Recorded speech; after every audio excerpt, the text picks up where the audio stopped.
வணக்கம். எம் செய்திகளுக்காக நான் உங்கள் குணா.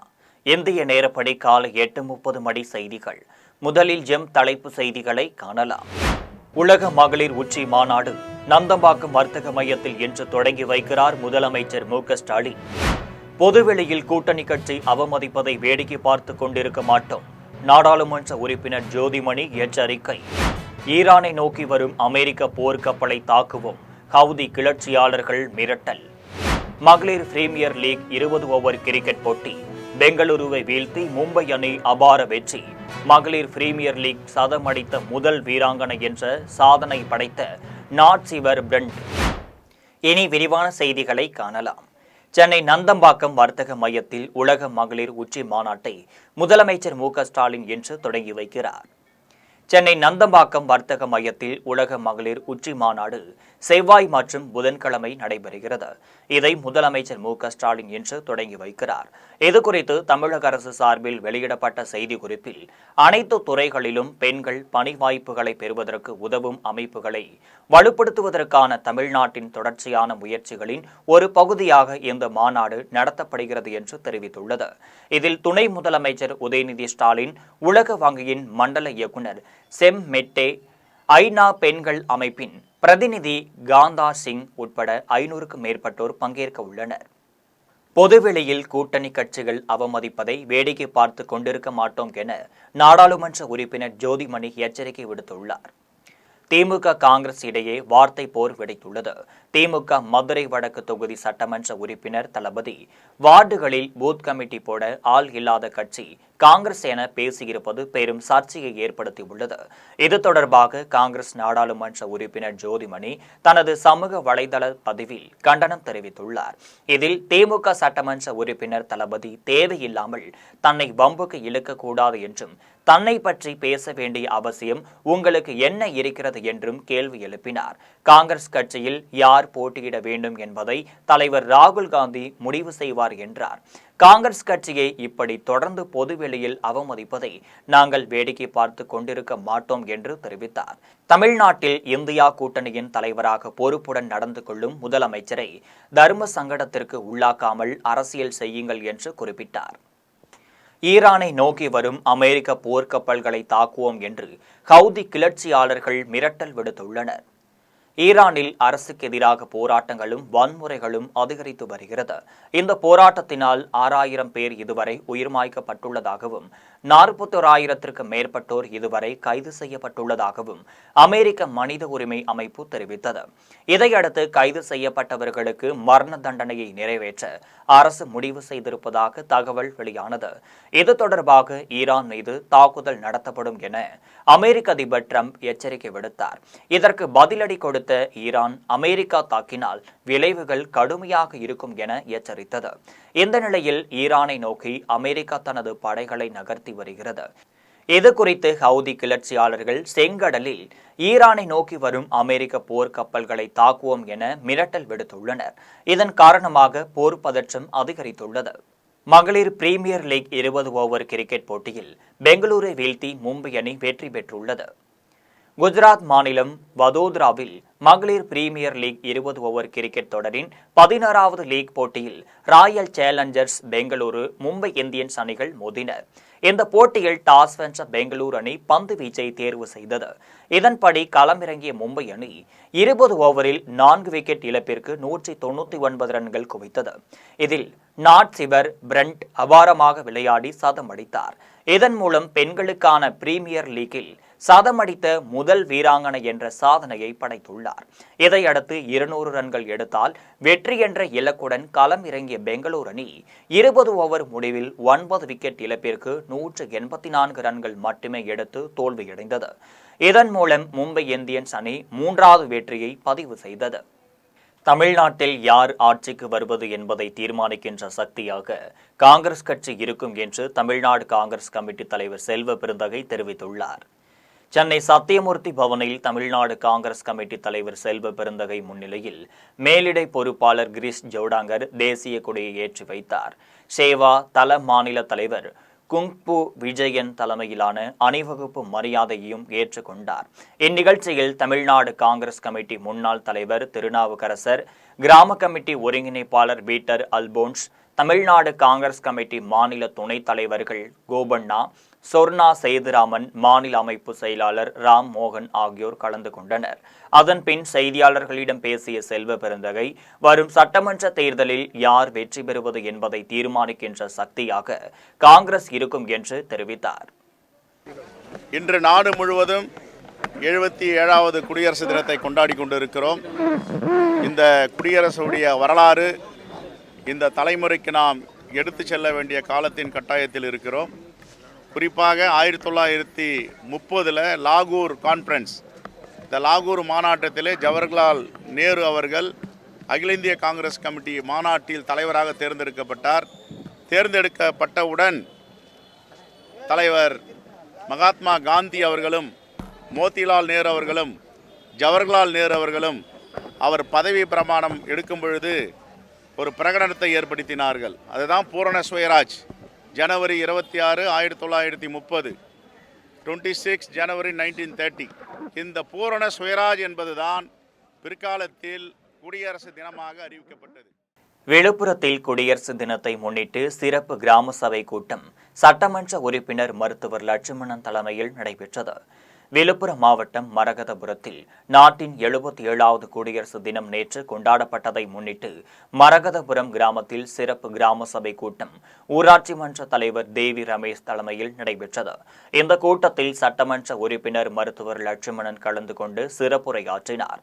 இந்நிகழ்வில் கூடுதல் ஆட்சியர் பத்மஜா உள்ளிட்ட அதிகாரிகள் கலந்து கொண்டனர். மரகதபுரம் ஊராட்சியில் நிறைவேற்றப்பட்டுள்ள அரசின் திட்டங்கள் குறித்தும் நிறைவேற்றப்பட உள்ள திட்டங்கள் குறித்த வரவு செலவு கணக்குகள் வாசிக்கப்பட்டது.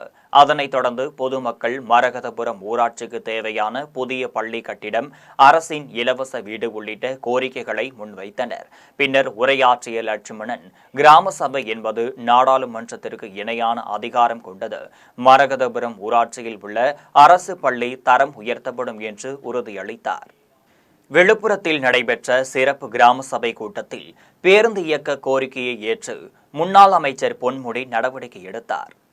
விழுப்புரம் மாவட்டம் திருவெண்ணெய்நல்லூர் அருகே உள்ள செம்மாரியில் நடைபெற்ற கிராம சபை கூட்டத்தில் திமுக துணை பொதுச் செயலாளர் பொன்முடி, மாவட்ட ஆட்சியர் ஷேக் அப்துல் ரஹ்மான் கலந்து கொண்டார். அப்போது கூட்டத்தில் அப்பகுதி மக்கள் ஏனாத்திமங்கலத்திலிருந்து விழுப்புரம் வரை செல்லும் அரசு பேருந்து வழித்தடத்தில் பேருந்து சேவை உடனடியாக இயக்க வேண்டும் என அப்பகுதி மக்கள் கோரிக்கை வைத்தனர். அந்த கோரிக்கையை ஏற்று உடனடியாக பேருந்து இயக்க அதிகாரிகளிடம் பேசி பேருந்தை இயக்குவதற்கு உறுதியளித்தார். அதேபோன்று பள்ளியின் சுவர் மற்றும் தடையில்லா குடிநீர் வசதி அமைத்து தர கோரிக்கை வைத்ததை தொடர்ந்து உடனடியாக செய்து தருவதாக உறுதியளித்தார். மேலும் தமிழகத்தில் சட்டமன்ற தேர்தலில் மீண்டும் திமுக ஆட்சி அமைக்கும் என்று தெரிவித்தார்.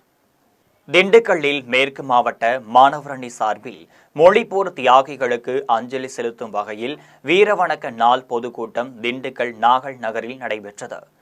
திண்டுக்கல் மாவட்டம் நாகல் நகரில் மாவட்ட மாணவரணி செயலாளர் தனஞ்சயன் தலைமை தாங்கினார். சுப்பிரமணியன் மோகன், ராஜன் சேஷு, முரளிதரன், முகமது இக்பால், ராஜசேகரன், தர்மராஜ் ஆகியோர் முன்னிலை வகித்தனர். திண்டுக்கல் மாநகராட்சி எதிர்க்கட்சித் தலைவர் ராஜமோகன் வரவேற்புரையாற்றினார்.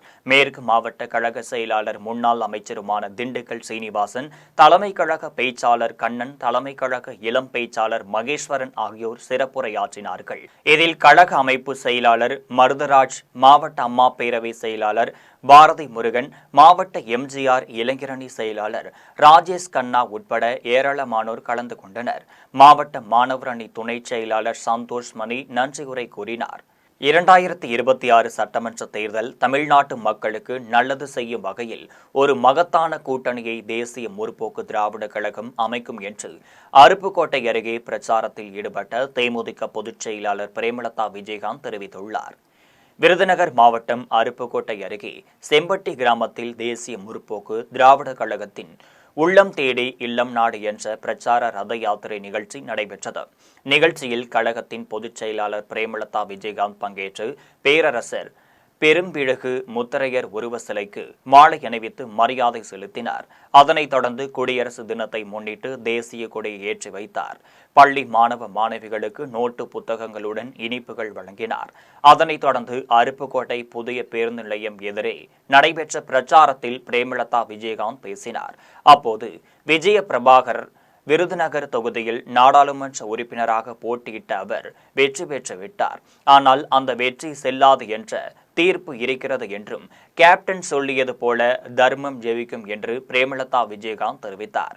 மேலும் ஜனவரி 3ஆம் தேதி வரைக்கும் தென் மண்டலங்களில் எல்லா ஊருக்கும் நேரடியாக சென்று மக்களை சந்திக்கிறோம் என்றும் கேப்டன் விஜயகாந்தின் கோட்டையான அருப்புக்கோட்டையில் உங்களை சந்திப்பதில் நான் உண்மையிலேயே மகிழ்ச்சி அடைகிறேன் என்று தெரிவித்த அவர் 2026 சட்டமன்ற தேர்தல் தமிழ்நாட்டு மக்களுக்கு நல்லது செய்யும் வகையில் ஒரு மகத்தான கூட்டணியை தேசிய முற்போக்கு திராவிட கழகம் அமைக்கும் என்றும் தேமுதிக பொதுச் செயலாளர் பிரேமலதா விஜயகாந்த் தெரிவித்துள்ளார்.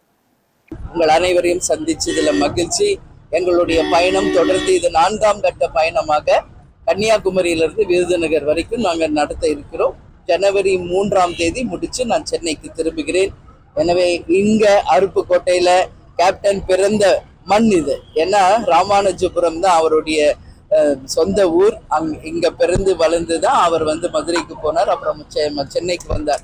ஸோ கேப்டனுடைய சொந்த மண்ணில இருந்து உங்களை சந்திக்கிறதுல மகிழ்ச்சி அடைகிறேன். வருகின்ற 2026 தேர்தல் நிச்சயமாக தமிழ்நாட்டுக்கும் மக்களுக்கும் மிகப்பெரிய ஒரு நல்ல. சேத்தியாத்தோப்பில் கம்பன் கழகம் சார்பில் நடைபெற்ற நூல் வெளியீட்டு விழாவில் காங்கிரஸ் கட்சியின் முன்னாள் தமிழ்நாடு மாநில தலைவர் KS அழகிரி பங்கேற்று இந்திய சுதந்திரத்திற்கு பாடுபட்ட தியாகிகள் நூலை வெளியிட்டார். கடலூர் மாவட்டம் சேத்தியாத்தோப்பில் கம்பன் கழகம் சார்பில் கடலூர் தெற்கு மாவட்ட காங்கிரஸ் கட்சியின் மாவட்ட தலைவர் சித்தார்த்தன் தலைமையில் சுதந்திரத்திற்காக பாடுபட்ட தியாகிகள் நூல் வெளியீட்டு விழா நடைபெற்றது. விழாவில் சிறப்பு அழைப்பாளராக காங்கிரஸ் கட்சியின் முன்னாள் தமிழ்நாடு மாநில தலைவர் KS அழகிரி பங்கேற்று கம்பன் கழக மாவட்ட தலைவர் தட்சிணாமூர்த்தி இயற்றிய இந்திய சுதந்திரத்திற்கு பாடுபட்ட தியாகிகள் நூலை வெளியிட்டார். அதனை ரோட்டரி அசன்டென்ஸ் கவர்னர் புகழேந்தி, இன்டென்ஸ் கேஸ் தமிழ்ச்செல்வி மற்றும் பாரி ஆகியோர் பெற்றுக் கொண்டனர். அதனைத் தொடர்ந்து KS அழகிரி விடுதலை போராட்டத்தில் பங்கேற்ற தியாகிகள் பற்றி சிறப்புரையாற்றினார். முன்னதாக சுதந்திர போராட்ட வீராங்கனையான தென்னாட்டு ஜான்சிராணி என அழைக்கப்படும் அஞ்சலையம்மாள் உருவப்படத்திற்கு KS அழகிரி மலர் தூவி மரியாதை செலுத்தினார். நிகழ்ச்சியில் கம்பன் கழகம் நிர்வாகிகள் மற்றும் காங்கிரஸ் கட்சி நிர்வாகிகள் என ஏராளமானோர் கலந்து கொண்டனர். தமிழகத்தில் திமுக ஆட்சிக்கு வந்த பின் மடாதிபதிகளின் எண்ணிக்கை குறைந்து வருவதாக முன்னாள் காவல்துறை IG பொன் மாணிக்கவேல் தெரிவித்துள்ளார். தென்காசியில் ஆலயம் காக்க இந்துக்கள் ஒருங்கிணைப்பு கூட்டம் நடைபெற்றது. ஒருங்கிணைப்பாளர் சிவ பாலசுப்பிரமணியன் தலைமையில் நடைபெற்ற கூட்டத்தில் முன்னாள் IG பொன் மாணிக்கவேல் கலந்து கொண்டு உரையாற்றினார். அப்போது செய்தியாளர்களிடம் பேசிய பொன் மாணிக்கவேல் தமிழகத்தில் திமுக ஆட்சிக்கு வந்ததற்கு பின் மடாதிபதிகளின் எண்ணிக்கை குறைந்து வருவதாக தெரிவித்தார். இந்துக்களுக்காக வாதாடுவதற்கு தலை சிறந்த வழக்கறிஞர்கள் இல்லை என்றும் அவர் தெரிவித்தார். எப்படி பண்ண முடியும்? உனக்கு லேண்ட் ரெவென்யூ எடுத்துட்டு வா, அதுதான் நீ உன்னுடைய வேலை. கோயிலுக்கு வெளியே தான் இருக்கணும். கோயிலுக்கு வெளியே இருந்துட்டு கோயிலுக்கு உள்ளே அலுவலகம் வச்சிருக்கான், வாடகை தர மாட்டேன். யாரா போடுறீங்களா? கோயிலுக்கு உள்ள எங்க கோயில் தான், எங்க கோயில் தானே. கோயிலுக்குள்ள ஈவோ ஆபீஸ் இருக்குல்ல, வாடகை கொடுக்கணுமா இல்லையா? எனக்கு என்ன சார், நீ தானே வரி போடுற, எனக்கு வாடகை கொடுக்கணும்ல. மடையா மதிப்பிற்குரிய மடையா ஏன் வாடகை தர மாட்டேங்குது? கேட்க மாட்டேங்கிறீங்களே, ஏன் என்ன வர மாட்டேங்குது? கேள்வி கொஸ்டின் தான், பிளீஸ் கொஸ்டின் தான். வாடகை கொடுக்குமா இல்லையா சார்? எங்களுடைய உங்களுடைய 55 ஆண்டு காலம் வானொலி சேவையாற்றிய கோவையைச் சேர்ந்த ஸ்ரீதருக்கு மத்திய அரசு பத்ம விருது அறிவிக்கப்பட்டுள்ளது. கோவையைச் சேர்ந்த மூத்த வானொலி அதிகாரி ஸ்ரீதருக்கு வானொலி துறையில் அவர் ஆற்றிய 55 ஆண்டு கால சிறப்பான சேவையை பாராட்டி மத்திய அரசு 2026ஆம் ஆண்டிற்கான பத்மஸ்ரீ விருதை அறிவித்துள்ளது. இந்திய வானொலி ஊடகங்களில் நீண்ட காலமாக பணியாற்றி மக்கள் மனதில் தனியிடம் பிடித்தவர் ஸ்ரீதர். வானொலி ஊடகம் தனது உச்சகட்டத்தை கடந்து டிஜிட்டல் ஊடகங்கள் ஆதிக்கம் செலுத்தி வரும் காலகட்டத்திலும் வானொலியின் முக்கியத்துவத்தை மக்களிடையே நிலைநாட்டும் வகையில் பல்வேறு புதுமையான நிகழ்ச்சிகளை அவர் உருவாக்கி வந்துள்ளார். இந்த நிலையில் பத்மஸ்ரீ விருது அறிவிப்பு குறித்து பேசிய ஸ்ரீதர், வானொலி அழிந்து வரும் காலம் என்று பலர் கூறினாலும் சரியான உள்ளடக்கம் மக்களோடு இணையும் நிகழ்ச்சிகள் இருந்தால் வானொலி என்றும் உயிர்ப்புடன் இருக்கும் என்று தெரிவித்தார். தெரிவித்தார். மக்களிடம் வானொலியை கொண்டு செல்வதே என் வாழ்க்கை இலக்காக இருந்தது என தெரிவித்தார். மேலும் பல்வேறு தரப்பினரும் அவருக்கு வாழ்த்துக்களை தெரிவித்து வருகின்றனர். வணக்கம். பத்மஸ்ரீ விருதுக்கு வாழ்த்துக்கள். உங்களுடைய பெயர், உங்களுடைய பணிகள், உங்களுடைய அச்சீவ்மெண்ட்ஸ் பற்றி சொல்லுங்க. வணக்கம், என் பேர் டாக்டர் ஸ்ரீதர், ராமமூர்த்தி ஸ்ரீதர் என்று அழைப்பார்கள். நான் இன்று இந்திய அரசு அறிவித்துள்ள பத்மஸ்ரீ விருதுகளில் ஒலிபரப்பு ரேடியோ வானொலி ஒலிபரப்பு துறைக்காக இந்த சேவை செய்ததற்காக பல ஆண்டுகளாக சேவை செய்து வந்ததை பாராட்டி இந்த விருது கொடுக்கப்பட்டுள்ளது. இதுவரை ஒலிபரப்புத்துறை மேலாண்மைக்கு இதுவரை பரிசு கிடைக்கவில்லை. ஒலிபரப்புத்துறையிலே சிறந்ததாக நிகழ்ச்சி அமைத்திருக்கலாம், சிறந்ததாக பாட்டு பாடியிருக்கலாம், நடனம் ஆடியிருக்கலாம், கதை எழுதியிருக்கலாம், நாடகம் பண்ணியிருக்கலாம். இதுதான் முதல் முறை என்று நினைக்கின்றேன். ஒலிபரப்புத்துறையிலேயே இதுவரைக்கும் 75 ஆண்டுகள் 5-6 பேருக்கு தான் ஒலிபரப்பு பத்மஸ்ரீ கிடைத்தது. திருநெல்வேலி மாவட்டம் பணக்குடியில் திமுக சார்பில் மொழிப்போர் தியாகிகள் வீரவணக்க நாள் பொதுக்கூட்டம் நடைபெற்றது.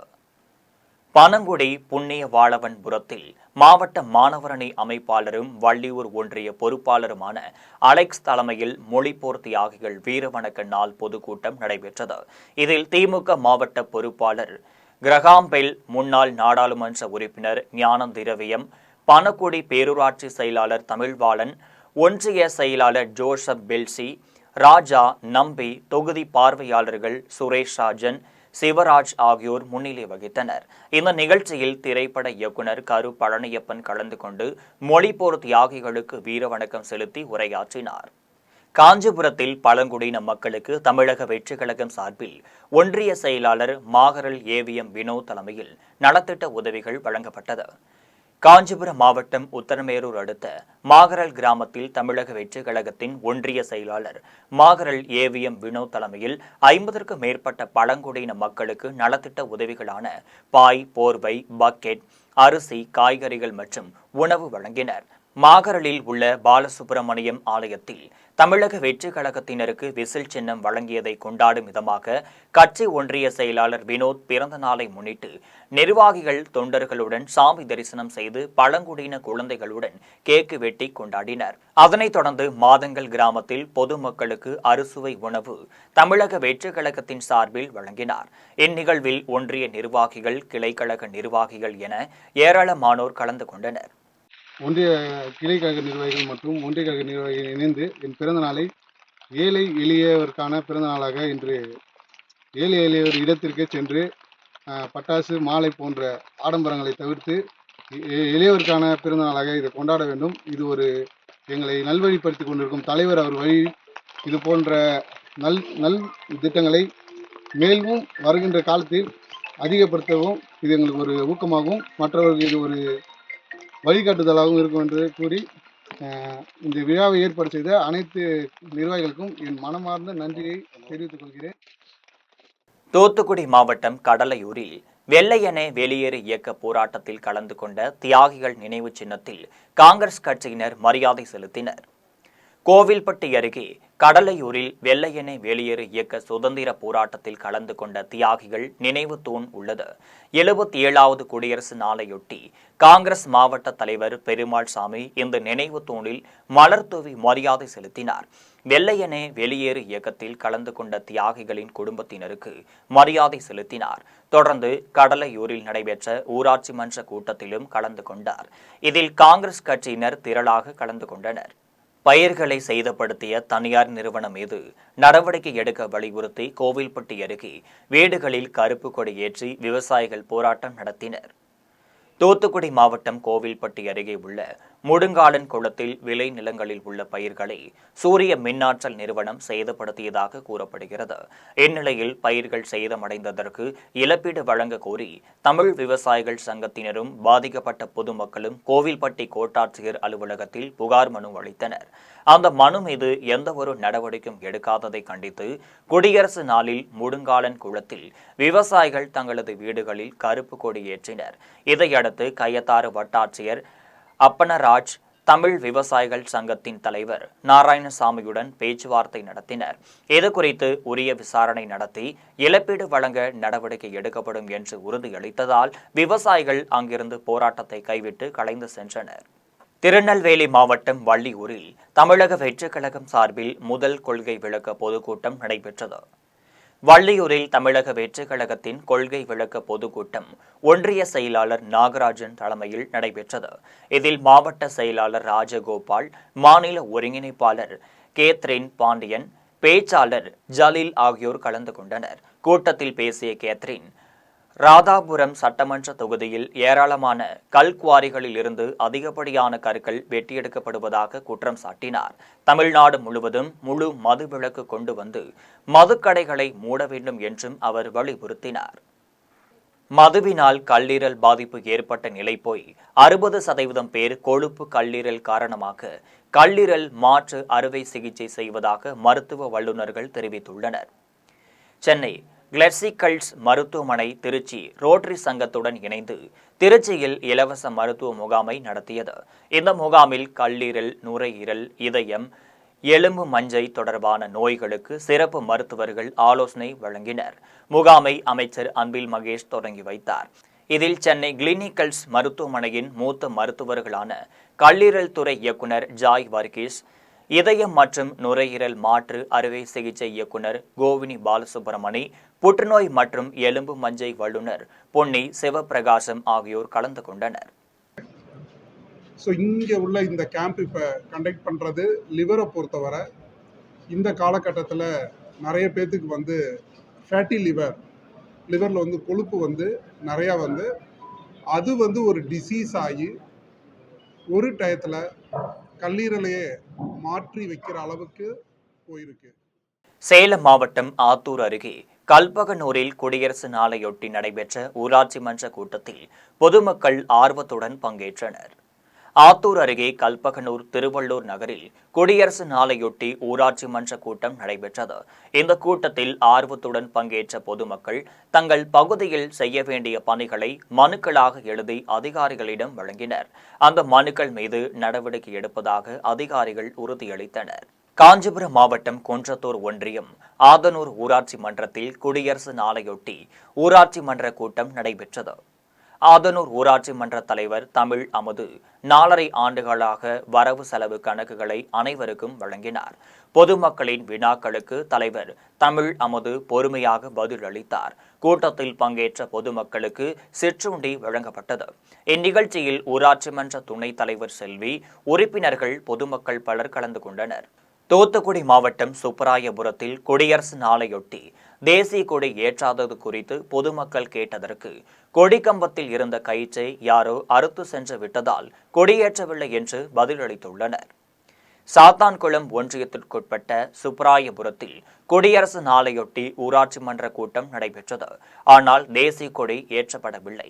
இதுகுறித்து பொதுமக்கள் கேட்டபோது கொடிக்கம்பத்தில் இருந்த கயிற்றை யாரோ அறுத்து சென்று விட்டதால் கொடியேற்றவில்லை என்று ஊராட்சி மன்ற செயலாளர் பதிலளித்துள்ளார். குடியரசு நாளில் தேசிய கொடி ஏற்றாத ஊராட்சி மன்ற தலைவர், செயலாளர் ஆகியோர் மீது கடும் நடவடிக்கை எடுக்க வேண்டும் என்று பொதுமக்கள் கோரிக்கை விடுத்துள்ளனர். தமிழ்நாட்டில் பல்வேறு மாவட்டங்களில் அரசு அலுவலகங்களில் குடியரசு நாள் விழா கொண்டாடப்பட்டதை சுருக்கமான தொகுப்புகளாக காணலாம். தென்காசி அரசு ஆண்கள் மேல்நிலைப் பள்ளியில் மாவட்ட ஆட்சியர் கமல் கிஷோர், காவல் கண்காணிப்பாளர் மாதவன் ஆகியோர் இணைந்து தேசிய கொடியை ஏற்றி வைத்தனர். அதனைத் தொடர்ந்து காவல்துறையினரின் அணிவகுப்பை ஏற்றுக்கொண்டனர். பின்னர் சுதந்திர போராட்ட தியாகிகளுக்கு மரியாதை செலுத்தப்பட்டது. விழுப்புரத்தில் மாவட்ட ஆட்சியர் ஷேக் அப்துல் ரகுமான் தேசிய கொடி ஏற்றி வைத்து காவலர்களின் அணிவகுப்பு மரியாதையை ஏற்றுக்கொண்டார். சுதந்திர போராட்ட தியாகிகளின் குடும்பத்தினருக்கு மரியாதை செலுத்தினார். சிறப்பாக பணிபுரிந்த காவலர்கள், செவிலியர்களுக்கு பதக்கங்கள், சான்றிதழ்களையும் வழங்கினார். விழா நடைபெற்ற மைதானத்தில் மழைநீர் தேங்கி நின்றதால் கலை நிகழ்ச்சிகள் ரத்து செய்யப்பட்டன. காஞ்சிபுரம் சட்டமன்ற உறுப்பினர் எழிலரசன் குடியரசு நாளையொட்டி தனது அலுவலகத்தில் தேசிய கொடியை ஏற்றி வைத்தார். இதில் கலந்து கொண்டவர்களுக்கு இனிப்புகள் வழங்கினார்.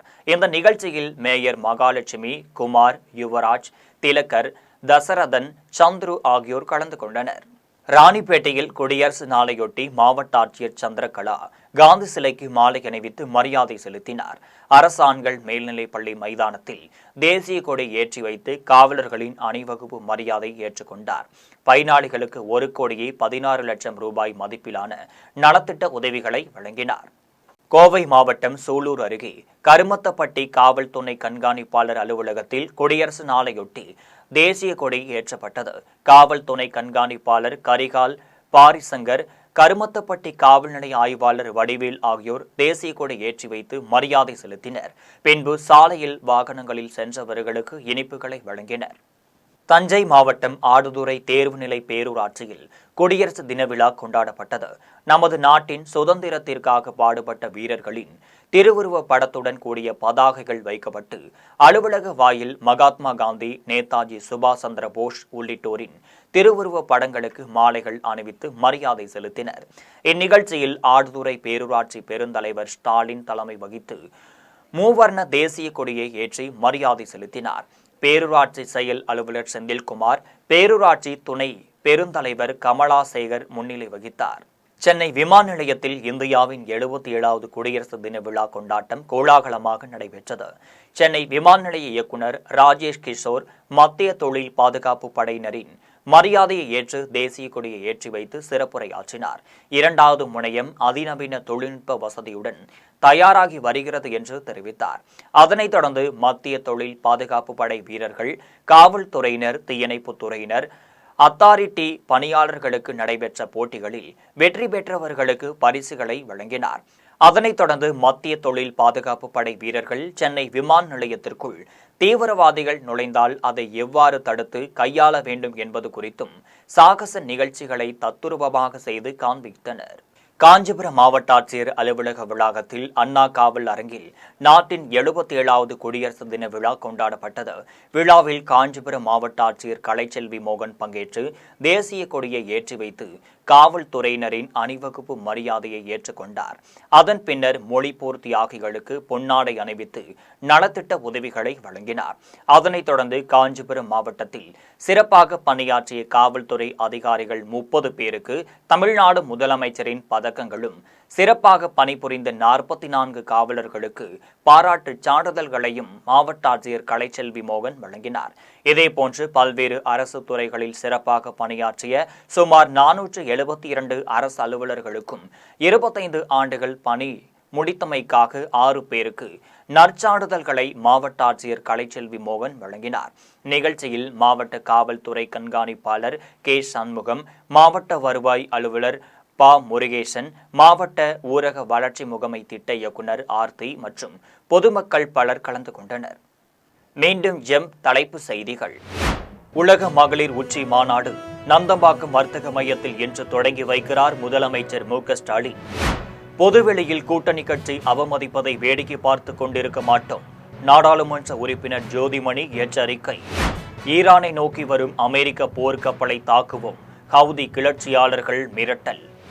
மகளிர் பிரீமியர் லீக் 20 ஓவர் கிரிக்கெட் போட்டி பெங்களூருவை வீழ்த்தி மும்பை அணி அபார வெற்றி.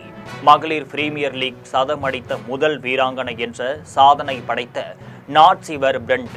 இத்துடன் செய்திகள் நிறைவடைகின்றனர். மீண்டும் செய்திகள் மதியம் 1:30 மணிக்கு. உடனுக்குடன் செய்திகளை காண gemlive.tv என்ற இணையதளத்தில் இணைந்திருங்கள். நன்றி, வணக்கம்.